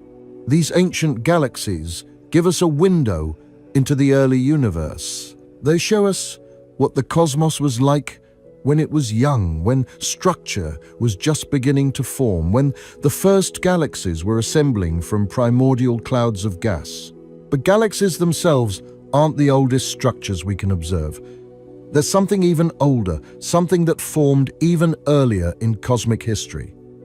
To find it, we need to talk about quasars. Quasars are some of the most luminous objects in the universe. A single quasar can outshine an entire galaxy, radiating more energy than trillions of stars. They're visible across billions of light years, beacons shining from the distant past. We now know that quasars are powered by supermassive black holes at the centers of galaxies. Material falling into the black hole heats up to millions of degrees and emits tremendous amounts of radiation. The black hole itself doesn't emit light, but the swirling disk of matter around it, called an accretion disk, shines brilliantly. The most distant quasars we've discovered are incredibly old. They existed when the universe was less than 1 billion years old. And here's what's puzzling. These quasars contain supermassive black holes that are billions of times the mass of our star. How did black holes get so massive so quickly? Let's back up and talk about black hole formation. Stellar mass black holes form when massive stars collapse at the end of their lives. A star 20 times the mass of the Sun will end its life in a supernova, and its core will collapse into a black hole maybe 10 times the mass of our Sun. But supermassive black holes are millions or billions of solar masses. They can't form from a single star collapse. Instead, they must have grown over time, either by merging with other black holes or by accreting gas and stars from their surroundings. The problem is, this growth takes time, a lot of time. Current models suggest it should take billions of years for a black hole to grow from stellar mass to supermassive. But we're finding supermassive black holes that existed when the universe was less than 1 billion years old. There simply wasn't enough time for them to grow using conventional mechanisms. This is one of the major puzzles in modern astronomy. How did supermassive black holes form so early in cosmic history? One possibility is that they didn't start from stellar mass black holes. Maybe they started much larger. There are theoretical objects called direct collapse black holes, which could have formed when massive clouds of gas collapsed directly into black holes without ever forming stars. These direct collapse black holes might have been thousands or tens of thousands of solar masses right from the start, giving them a head start on growth. Another possibility is that the early universe had conditions that allowed black holes to grow faster than we think. Maybe the gas density was higher, allowing for more rapid accretion. Maybe black holes merged more frequently in the crowded early universe. We don't know the answer yet. It's an active area of research, but what we do know is that supermassive black holes existed very early, and the quasars they powered are among the oldest objects we can observe. The most distant quasar ever discovered is called J0313-1806. It's a cumbersome name, derived from its coordinates on the sky. This quasar existed when the universe was only 670 million years old. 670 million years after the Big Bang. That's less than 5% of the universe's current age. And this quasar contains a supermassive black hole about 800 million times the mass of our Sun. 800 million solar masses, and the universe is less than 700 million years old. It's astounding. The light from J0313-1806 has been traveling toward us for over 13 billion years. It's been stretched by the expansion of the universe, redshifted from optical and ultraviolet wavelengths into the infrared. By the time it reaches our telescopes, it's faint and red, but it's detectable. What was the universe like when this quasar was shining? It was still in the epoch of reionization, a period when the first stars and galaxies were ionizing the neutral hydrogen that filled space. The universe was transforming from a dark, neutral state to a transparent, ionized state. Quasars like J0313-1806 contributed to that transformation, their intense radiation ionizing vast bubbles of space around them. This quasar, and others like it, also tell us about galaxy formation. Because quasars are powered by supermassive black holes, and supermassive black holes live at the centers of galaxies, every quasar represents a galaxy. The galaxy around J0313-1806 would have been forming stars, growing, evolving. We can't see the galaxy directly because the quasar is so bright it overwhelms the light from the stars. But we know it's there. Finding these early quasars is challenging. They're rare and faint. Astronomers have to survey huge areas of sky to find them. But every discovery pushes back our understanding of when structure formed in the universe. Every new quasar tells us something about the conditions in the early cosmos. As we continue our journey through cosmic time, we're now approaching the limits of what we can observe with current technology. We've found stars that are 13.5 billion years old, galaxies that formed 300 million years after the Big Bang. Quasars, powered by supermassive black holes that existed less than 700 million years after the Big Bang, but there's still more. There are structures even older, relics from a time before stars, before galaxies, before any objects as we know them. To find them, we need to look at the structure of the universe itself. We need to talk about the cosmic web and the distribution of dark matter. If you could zoom out and look at the universe on the largest scales, you'd see that it's not uniformly distributed. Galaxies aren't randomly scattered through space. Instead, they're arranged in a vast cosmic web, a network of filaments and sheets surrounding enormous voids. This structure is called the cosmic web, and it's one of the most beautiful patterns in nature. Galaxies are concentrated along the filaments, like beads on a string. The filaments intersect at nodes, where you find massive galaxy clusters. Between the filaments are vast, empty regions called voids, where very few galaxies exist. The cosmic web is shaped by dark matter. Dark matter is a mysterious substance that doesn't emit, absorb, or reflect light. We can't see it directly, but we know it exists because of its gravitational effects. Galaxies rotate faster than they should based on the visible matter alone. Galaxy clusters hold together more tightly than the visible matter can explain, and the cosmic web structure itself requires dark matter to form. About 85% of the matter in the universe is dark matter. Only 15% is the ordinary matter that makes up stars, planets, gas, dust, and us. Dark matter dominates the gravitational landscape of the universe.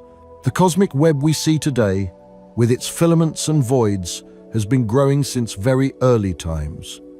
Shortly after the Big Bang, the universe was nearly uniform. But there were tiny density fluctuations, tiny regions that were slightly denser or slightly less dense than average. These fluctuations were imprinted during inflation, a brief period of exponential expansion in the first fraction of a second after the Big Bang. Over time, gravity amplified those tiny fluctuations. Denser regions attracted more matter and became denser still. Less dense regions lost matter and became voids.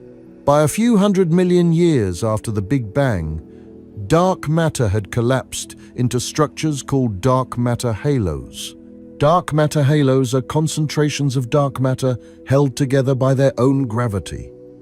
They range in size from small halos that might host a single galaxy to enormous halos that host galaxy clusters. The Milky Way sits inside a dark matter halo that's probably about 10 times more massive than all the visible matter in the galaxy. These dark matter halos formed before galaxies. In fact, galaxies formed inside dark matter halos. The dark matter provided the gravitational wells that gas could fall into. The gas collected in the centers of the halos, cooled, and formed stars. And thus, galaxies were born. The oldest dark matter structures in the universe formed about 100 million years after the Big Bang. That's before the first stars. These were small halos, the seeds that would eventually grow into larger structures. By 200 million years after the Big Bang, dark matter halos were large enough to host the first galaxies. So when we look at ancient galaxies like JADES GSZ 130, we're seeing visible matter inside dark matter halos that are slightly older. The halo formed first, the galaxy formed inside it. The halo itself is invisible, but we can infer its presence from the galaxy's motion and the way light bends around it through gravitational lensing. These ancient dark matter structures are, in a sense, the oldest structures in the universe that we can study indirectly. We can't see dark matter, but we can see its effects. We can map the cosmic web by observing how galaxies are distributed. We can infer the presence of dark matter halos by watching how galaxies move. We can detect dark matter's gravitational influence on light through lensing. And when we do all of that, we're seeing structures that formed in the very early universe, in the first few 100 million years after the Big Bang. These are the scaffolds upon which everything else was built. The cosmic web of dark matter shaped where galaxies formed. It shaped where stars formed. It shaped where planets formed. It shaped where we are. But as ancient as dark matter structures are, there's still something older. There's a signal from even earlier in cosmic history, a faint echo from a time before any structures existed at all. To hear that echo, we need to talk about the cosmic microwave background. The cosmic microwave background, or CMB, is the oldest light in the universe. It's a faint glow of radiation that fills all of space, coming from every direction. It's the afterglow of the Big Bang, the remnant heat from the universe's birth. The CMB was created 380,000 years after the Big Bang, during the moment of recombination when the universe became transparent. Before that, the universe was opaque, a hot plasma of electrons and protons. Photons couldn't travel freely. They'd be absorbed and re-emitted constantly, scattering off the free electrons. But when the universe cooled to about 3,000 degrees Fahrenheit, electrons and protons combined to form neutral hydrogen atoms. Without free electrons to scatter off of, photons could suddenly travel freely. The universe became transparent, and those photons have been traveling through space ever since. We detect those photons today as the cosmic microwave background.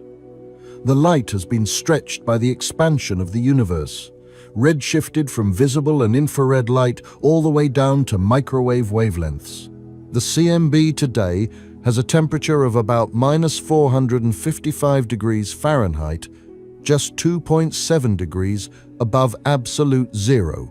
The cosmic microwave background was predicted in the 1940s by George Gamow and others as a consequence of the Big Bang theory.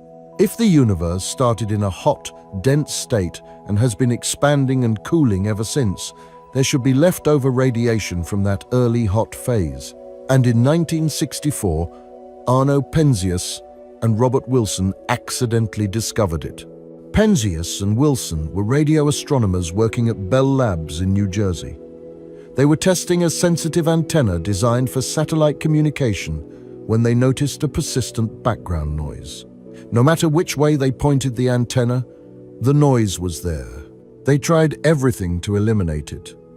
They even cleaned pigeon droppings out of the antenna, thinking that might be the source. But the noise remained. Eventually, they realized they were detecting radiation from space, and after consulting with theoretical physicists, they understood what they'd found. It was the cosmic microwave background, the afterglow of the Big Bang. Penzias and Wilson won the Nobel Prize in Physics in 1978 for their discovery. Since then, the CMB has been studied in incredible detail.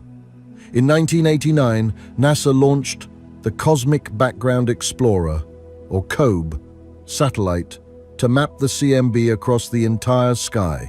COBE found that the CMB is remarkably uniform. Its temperature is the same in all directions, to within 1 part in 100,000. But it's not perfectly uniform. There are tiny variations, tiny hot and cold spots. These variations are incredibly important. They're the imprints of the density fluctuations that existed 380,000 years after the Big Bang. The slightly denser regions appear as slightly warmer spots in the CMB. The slightly less dense regions appear as slightly cooler spots. Those tiny fluctuations are the seeds that grew into all the structure we see today. The cosmic web, the galaxies, the stars, us, everything traces back to those tiny variations in the density of the early universe. In 2001, NASA launched the Wilkinson Microwave Anisotropy Probe, or WMAP, to map the CMB in even more detail. And in 2009, the European Space Agency launched the Planck satellite, which produced the most detailed map of the CMB we have. Looking at a map of the CMB is like looking at a baby picture of the universe. It shows us what the cosmos looked like 380,000 years after the Big Bang, before any stars or galaxies existed. It's the oldest snapshot we have. The CMB is 13.8 billion years old, minus 380,000 years. It's older than any star, any galaxy, any structure. It's a direct signal from the early universe. A message sent across more than 13 billion years of cosmic history. What can we learn from the CMB? A tremendous amount. By analyzing the pattern of hot and cold spots, astronomers can measure fundamental properties of the universe. We can determine the age of the universe, the expansion rate, the curvature of space, the density of matter and dark matter, and the density of dark energy. The CMB tells us that the universe is flat, meaning its overall geometry is Euclidean. It tells us that the universe is composed of about 5% ordinary matter, 27% dark matter, and 68% dark energy. It tells us that the universe is 13.8 billion years old. The CMB also tells us about inflation. That brief period of exponential expansion in the first tiny fraction of a second after the Big Bang. The quantum fluctuations generated during inflation were stretched to cosmic scales, and they became the density fluctuations we see imprinted in the CMB. By studying the CMB, we're learning about events that happened 10 to the minus 35 seconds after the Big Bang. That's a decimal point, followed by 34 zeros and then a 1. That's an almost incomprehensibly short time. But the evidence of what happened then is still visible in the sky today, encoded in the pattern of the cosmic microwave background. So the CMB, formed 380,000 years after the Big Bang, is the oldest light we can see. It's the oldest direct signal from the early universe. But is it the oldest thing we can study? Not quite.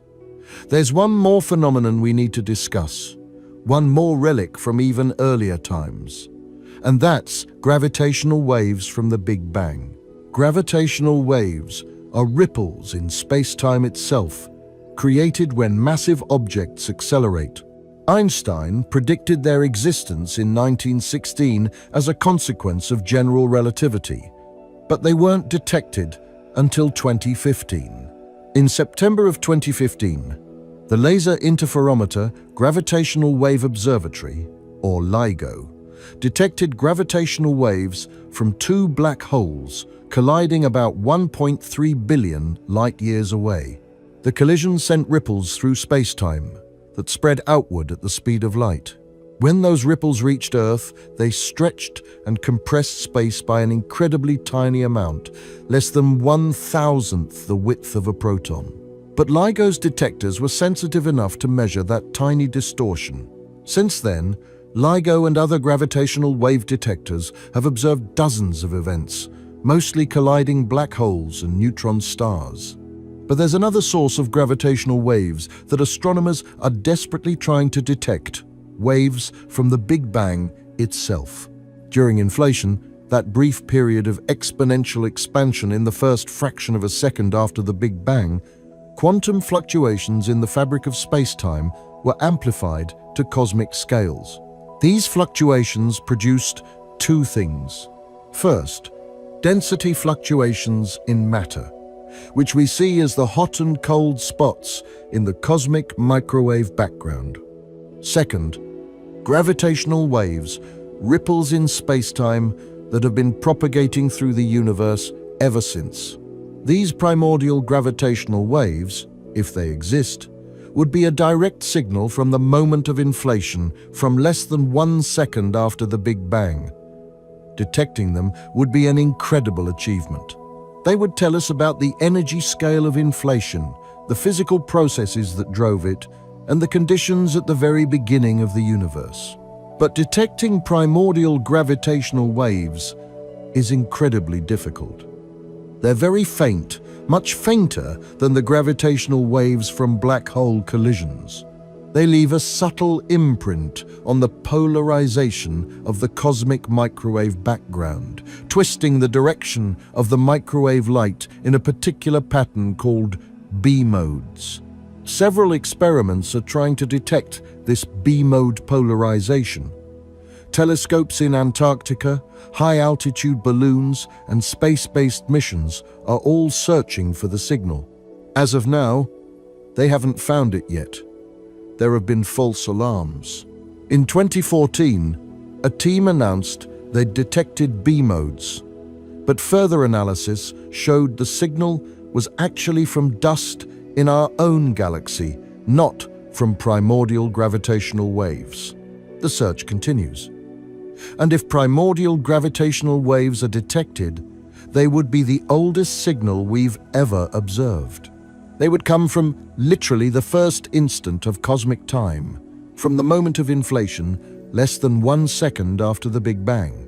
That would be the ultimate prize in our journey from young to old. We would have traced cosmic history from newborn stars forming today, back through ancient stars 13 billion years old, back through the first galaxies and quasars, back through the dark matter structures, back through the cosmic microwave background, all the way to the very beginning, to the moment of the Big Bang itself.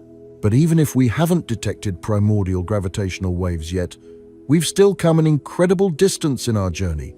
We've traveled from objects that are hundreds of thousands of years old to signals that are 13.8 billion years old. We've seen newborn stars and ancient galaxies. We've traced the history of the cosmos from the present day back to its infancy.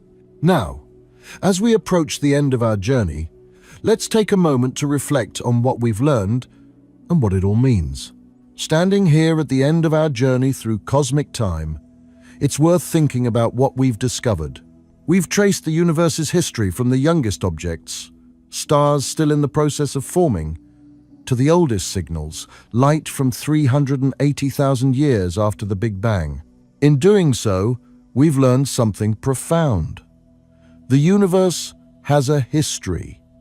That might sound obvious, but it's actually a relatively recent realization.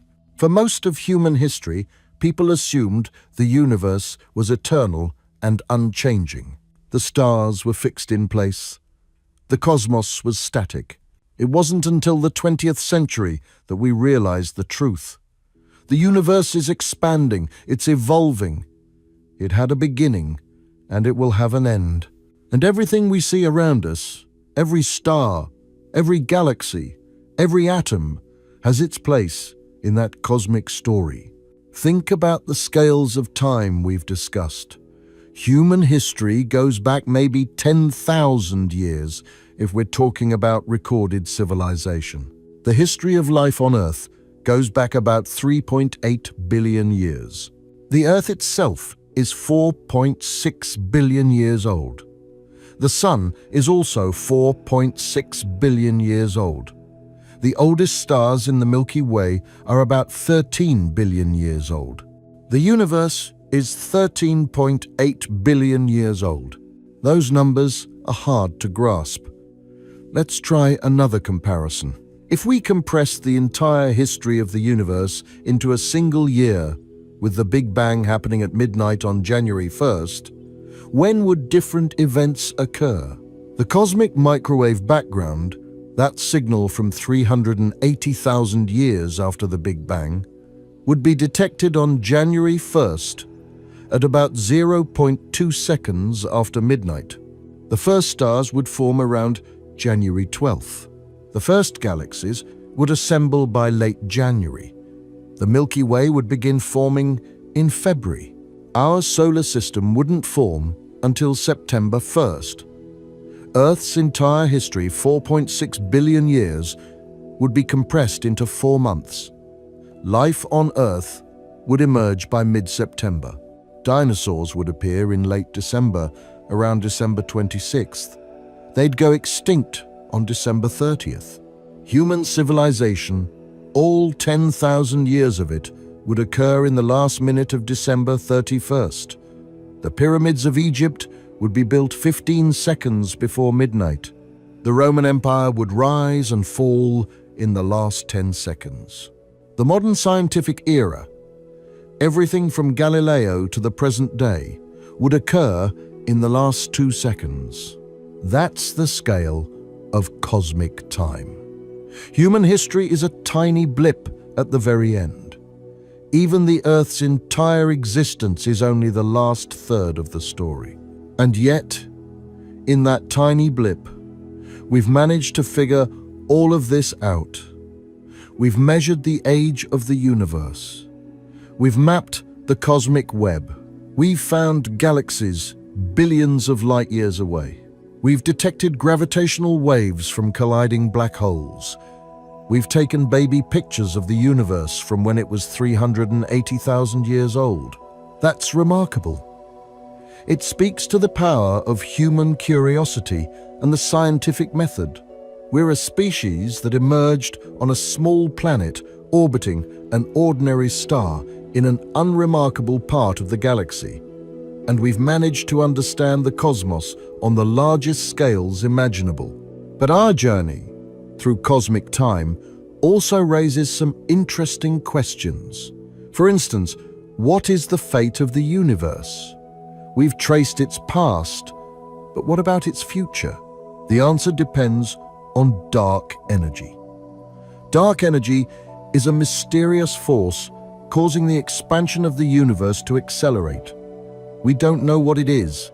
It might be the energy of empty space itself, or it might be something else entirely. But we know it exists because we can measure its effects. If dark energy remains constant, the universe will continue expanding forever, getting colder and more diffuse. In about 1 trillion years, all the stars will have burned out. In about 10 to the 100 years, black holes will evaporate through Hawking radiation. In the unimaginably distant future, the universe will be a cold, dark, nearly empty expanse, with only occasional particles separated by vast distances. That's called heat death, the eventual fate of an ever-expanding universe. It's not a pleasant picture, but it's billions upon billions of years in the future. For now, the universe is still vibrant and active, still forming stars, still creating structure. Another question that comes up is whether we're alone. In all of cosmic time, in all the billions of galaxies and trillions of stars, are we the only intelligent life?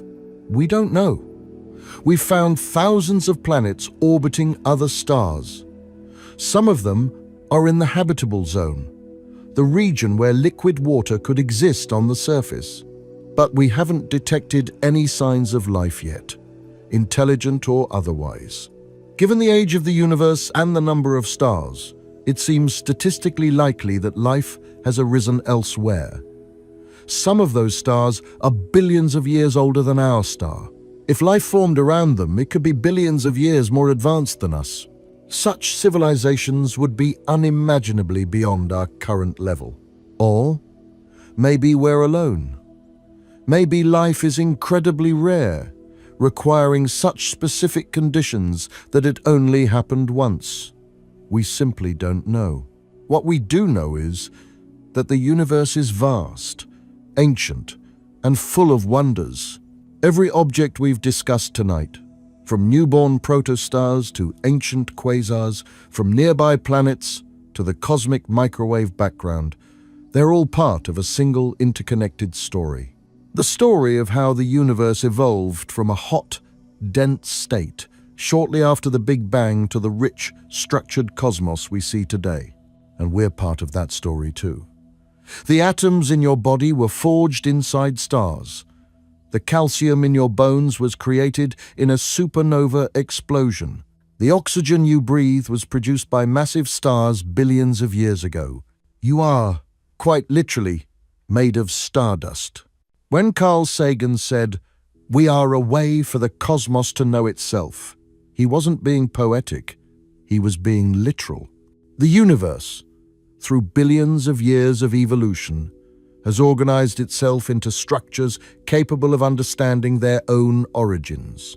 Stars formed, planets formed, life emerged, intelligence developed, and now, here we are, looking back through time, understanding where we came from. That's a profound realization. It's humbling and empowering at the same time. Humbling because we're so small in the grand scheme of things. Empowering because despite our smallness, we can comprehend the grand scheme. We've reached the end of our journey, from the youngest objects in the universe to the oldest signals we can detect. We started with protostars forming in molecular clouds, newborn planets glowing with the heat of their formation, and supernova remnants expanding from stellar explosions. We moved through middle-aged objects like our own sun and solar system, 4.6 billion years old and thoroughly ordinary. We continued to ancient stars in globular clusters, 13 billion years old, witnesses to nearly the entire history of the cosmos. We found the first galaxies, assembling 300 million years after the Big Bang. We discovered quasars powered by supermassive black holes that formed impossibly quickly in the early universe.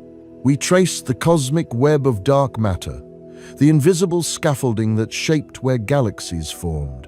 We looked at the cosmic microwave background, the oldest light in the universe, showing us what the cosmos looked like 380,000 years after the Big Bang. And we discussed primordial gravitational waves, ripples in space-time from the moment of inflation, the ultimate goal in our quest to see the beginning. Along the way, we've learned that the universe has a story. It's not static, it's not eternal. It began, it evolved, and it will end. But within that story, incredible things have happened. Stars have formed and died. Galaxies have assembled and collided. Elements have been created. Life has emerged. And through it all, there's been an arrow of time, a direction from past to future. The universe started hot and dense, and has been expanding and cooling ever since. Entropy has been increasing. Structure has been forming. and will eventually decay. This journey through cosmic time reveals something profound about the nature of the universe and our place within it.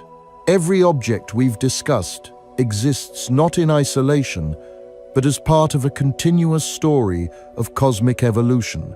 The youngest protostars forming today are made from gas enriched by ancient stars that died billions of years ago. The iron in their cores, the oxygen in their atmospheres, the carbon that will someday form planets and perhaps life, all came from supernovae that exploded before the sun was born. The universe is recycling itself, generation after generation, building complexity out of the ashes of previous generations. It's a cosmic cycle of death and rebirth that has been ongoing for nearly 14 billion years and will continue for billions more. We are part of that story too. The atoms in your body were forged inside stars billions of years ago. Some came from massive stars that exploded as supernovae, scattering their contents across light years of space. Some came from smaller stars that gently shed their outer layers at the end of their lives. The calcium in your bones might have been created 8 billion years ago in a star that no longer exists, somewhere in a distant galaxy that merged with the Milky Way long before Earth formed. The iron in your blood might have come from a supernova that exploded 6 billion years ago, long before the sun formed, scattering atoms across hundreds of light years of space. In a very real sense, you are made of stardust. You are the universe becoming aware of itself, a collection of atoms that has organized itself into a pattern capable of understanding its own origins. The atoms that make up your brain were once floating in interstellar space, were once part of a cloud that collapsed to form the sun and planets, were once scattered across the asteroid belt, were once brought to Earth by comets and meteorites, were once incorporated into living organisms, and now they're arranged in a pattern complex enough to contemplate their own origins. That's extraordinary. But for now, in this brief moment of cosmic time, the universe is alive with activity. Stars are forming, planets are coalescing. Maybe somewhere out there, on a planet orbiting another star, other beings are looking up at their night sky and wondering about their place in the cosmos, just as we are. Maybe they're tracing the same journey from young to old, from nearby to distant, from present to past. Maybe they're realizing, just as we have, that they're made of stardust too. The journey from young to old, from newborn stars to the cosmic microwave background, is really a journey of understanding. It's about figuring out where we came from, how we got here, and where we're going. It's about our place in the vast tapestry of space and time. It's about recognizing that we're part of something much larger than ourselves, a cosmic story that began 13.8 billion years ago and continues today. And it's a journey that's far from over. Every year, we discover new things. New exoplanets orbiting distant stars. New ancient galaxies from the early universe. New insights into dark matter, dark energy, inflation, and the fundamental nature of reality. The James Webb Space Telescope is just beginning its mission, and it will undoubtedly find even older galaxies, even more distant quasars, pushing back the frontier of our knowledge even further. Future missions might detect primordial gravitational waves, giving us a direct window into the moment of inflation, the first fraction of a second after the Big Bang. Future telescopes might image Earth-like planets around other stars and detect signs of life in their atmospheres. Future generations might answer questions we haven't even thought to ask yet. The story of the universe is still being written, and we're privileged to be a part of it. So as we conclude this journey through cosmic time, take a moment to appreciate the incredible fact that you're here, now, able to contemplate these things. You're made of atoms created in stars billions of years ago. You're living on a planet that formed 4.6 billion years ago. You're part of a species that emerged only recently, but has managed to understand the cosmos on the largest scales. Look up at the night sky tonight. Every star you see is a time machine, showing you light that left years, decades, centuries, or millennia ago. The Andromeda Galaxy, visible as a faint smudge to the naked eye, is showing you light that left 2.5 million years ago. You're seeing it as it was, when our ancestors were learning to walk upright on the African savanna. And if you could build a telescope powerful enough, you could look even farther back. You could see galaxies as they were 10 billion years ago, when the universe was young and the Milky Way was still forming. You could, in principle, look all the way back to the cosmic microwave background, to 380,000 years after the Big Bang. The universe is an archive, and we're learning to read it. Every new discovery adds another page to the story. And that story, the story of cosmic time, from the youngest objects to the oldest signals, is the greatest story ever told. Thank you for joining me on this journey. Keep looking up, keep asking questions, and remember, we're all made of stars, and we're all part of this incredible cosmic story.